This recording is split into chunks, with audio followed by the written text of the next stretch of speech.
WhatsApp guys, എല്ലാവർക്കും പുതിയൊരു വീഡിയോയിലേക്ക് സ്വാഗതം. ഇനി ഞങ്ങളുടെ ഭദ്രാസനത്തിലെ സുവർണ ജൂബിലിയുടെ ഭാഗമായി തുമ്പോമ്പൻ ഭദ്രാസനം 150-ാം വാർഷികമാണ് ആഘോഷിക്കുന്ന റാലിയാണ് നിങ്ങളിവിടെ കാണുന്നത്.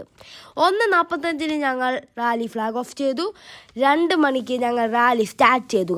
ഗൈസ് ആ റാലി എന്ന് പറയുന്നത് ഗൈസ് ഞങ്ങളുടെ ബാങ്കറും സെറ്റപ്പും എല്ലാം ഗൈസ് ദൈവാനുഗ്രഹമായിട്ട് എനിക്ക് കുരിശും പിടിക്കാൻ പറ്റി. ഗൈസ് ഞങ്ങളെല്ലാം ഫ്ലാഗ് സെറ്റാക്കിയാണ് പോയ ഞങ്ങളുടെ ഗൈസ് 1000 അല്ല 10000 അല്ല 7000 അല്ല ഗൈസ്, നമുക്ക് എണ്ണാൻ പറ്റാത്ത ആൾക്കാരായിരുന്നു. ഓക്ത്രോസ് ഫുള്ളും ഉണ്ടായിരുന്നു ഗൈസ്. ഭദ്രാസനത്തിലെ കൊടിയെല്ലാം ഞങ്ങൾ ഫ്ലാഗ് ഓഫൊക്കെ ചെയ്ത് ഞങ്ങൾ അവിടുന്ന് 1:45 തന്നെ ഫ്ലാഗ് ഓഫ് ചെയ്തു. അത് കഴിഞ്ഞ് ഞങ്ങൾ നേരെ പത്തനാപുരം സിറ്റി ഫുള്ളും കറങ്ങി ഗൈസ്. ഒന്നും പറയല്ലായിരുന്നു ഗൈസ്. എനിക്ക് കുരിശൊക്കെ പിടിക്കാൻ പറ്റി. അതും ഗൈസ് ഞങ്ങളുടെ മർത്തമറിയ സമാജത്തിൻ്റെ നസ്രാണി വേഷമാണ് ഗൈസ്. കുറേ അമ്മമാർ ചട്ടയും മുണ്ടൊക്കെ ഇട്ട് എന്ത് രസമാണ് ഗൈസ്. കോടയൊക്കെ പിടിച്ചു വരാൻ കാണാം. പിന്നത്തെ ഒരു രസം എങ്ങനെയല്ല.